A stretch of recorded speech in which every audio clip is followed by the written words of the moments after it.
Assalamualaikum warahmatullahi wabarakatuh. Kembali lagi bersama saya Rahmat Nur Hidayatul Ilmi dari Universitas Nusa Putra Sukabumi Prodi Teknik Mesin.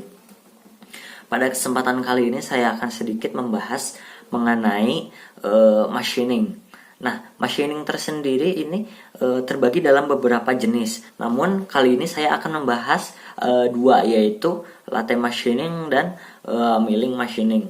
Yang pertama itu ada latte machining. Latte machining merupakan proses pemesinan untuk membuat bagian-bagian pemesinan yang berbentuk silindris dan dipahat dengan diposisikan sejajar dengan benda kerja sehingga akan membuang bagian luar atau bagian tepi yang tidak diinginkan. Nah, untuk prinsip kerjanya sendiri, benda kerja ini akan diputar dan akan dipahat menggunakan peralatan potong atau cutting tools. Si cutting tools ini akan diumpankan terhadap benda kerja dan akan diposisikan sejajar dengan sumbu poros benda kerja sehingga akan membuang bagian yang tidak diinginkan. Nah, ada beberapa proses atau jenis yang terdapat pada proses latte machining. Yang pertama itu ada turning. Turning merupakan proses pembubutan untuk menghasilkan benda kerja dengan bentuk yang sejajar dan silindris. Kemudian ada fashing. Fashing ini merupakan proses pembubutan di mana benda kerja ini akan dipahat bagian sisi tepi penampangnya sehingga biasanya menghasilkan benda kerja yang halus dan rata. Nah, fashing ini merupakan proses awal atau langkah awal dari pembubutan sehingga akan menjadi acuan ketika akan melakukan proses pembubutan berikutnya.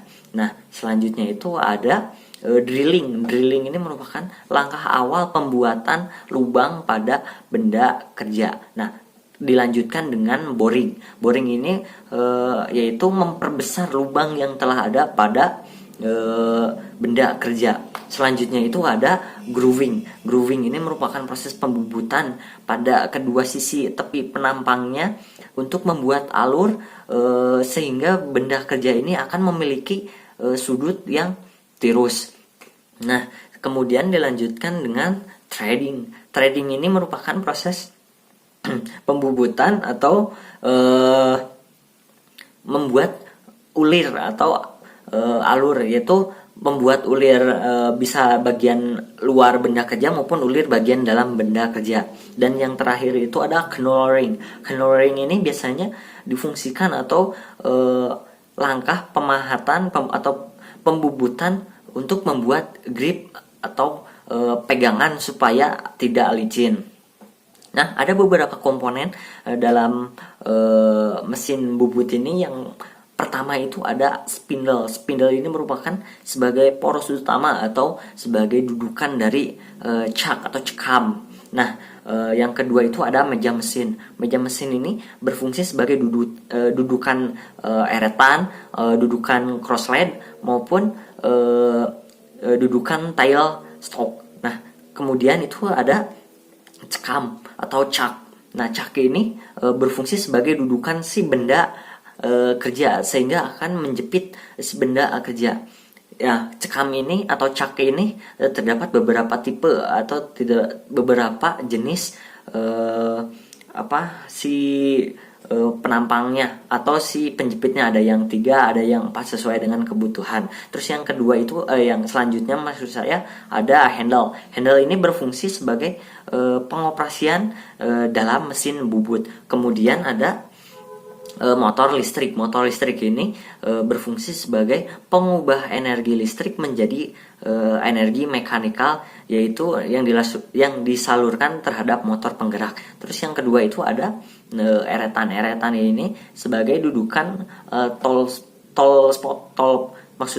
pots.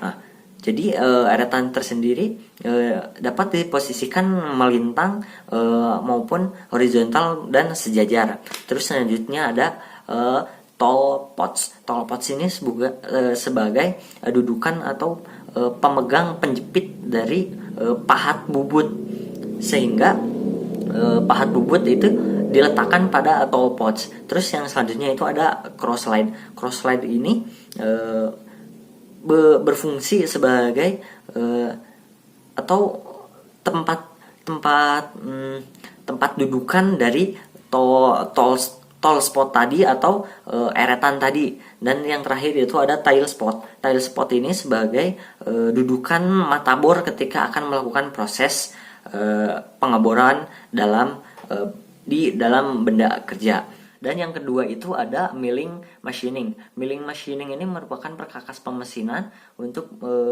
membentuk bagian bidang datar, di mana pisau berputar pada tempat yang tetap dan bergerak melakukan proses pemakanan. Nah, untuk prinsip kerjanya sendiri, pisau fresh ini bergerak dan berputar, sedangkan si benda kerja ini ditempatkan pada meja mesin dengan posisi bergerak mendatar, tegak lurus, maupun berputar dengan lambat. Nah, untuk jenis pengoperasiannya sendiri ini terdapat 3 jenis, yaitu maksud saya mesin milling yang manual, yaitu keseluruhan digerakkan masih dengan operator dan hasilnya pun tidak begitu maksimal. Yang kedua itu ada mesin milling semi otomatis. Nah, mesin ini sudah digerakkan dengan motor dan hasilnya pun jauh lebih baik dibandingkan dengan mesin yang jenis manual. Dan yang terakhir itu ada jenis mesin milling otomatis. Secara keseluruhan ini mesin sudah digerakkan dengan komputer atau program, sehingga operator hanya perlu menyetingnya saja. Nah, untuk jenis spindalnya juga ini terdapat beberapa jenis. Yang pertama, jenis spindle vertikal, yaitu posisi spindle ini tegak lurus terhadap si meja kerja. Yang kedua itu ada spindle horizontal, di mana posisi spindle ini sejajar atau disamaratakan dengan si meja mesin. Dan yang terakhir ada posisi spindle universal, yaitu dapat diatur atau disesuaikan dengan kebutuhan yang diinginkan. Nah, untuk basic pemakanannya juga ini terdapat 3 jenis, yaitu blade milling, face milling, dan end milling. Dan yang terakhir itu untuk komponen-komponennya sendiri ini terdapat beberapa komponen. Yang pertama itu ada arbor. Arbor ini berfungsi sebagai dudukan atau penjepit dari pisau fresh. Kemudian ada penopang arbor. Penopang arbor ini berfungsi sebagai dudukan atau penyokong arbor panjang tadi, sehingga akan menyetabilkan ketika proses pemilingan. Terus yang ketiga itu ada ragum. Ragum ini berfungsi sebagai penjepit antara meja mesin dengan benda kerja. Nah, selanjutnya juga ada kepala lepas. Kepala lepas ini berfungsi sebagai pemegang atau penjepit jika benda kerja ini di antara 2 center. Dan selanjutnya itu ada kepala pembagi. Nah, kepala pembagi ini sama sebagai pemegang, namun dikhususkan untuk benda kerja yang memiliki segi banyak beraturan maupun yang tidak beraturan. Terus yang selanjutnya itu ada clamping device. Clamping device ini fungsinya sama seperti ragum, yaitu sebagai penjepit antara meja kerja dengan benda kerja, namun memiliki beberapa tipe dan jenis sehingga dapat diatur sesuai dengan kebutuhan.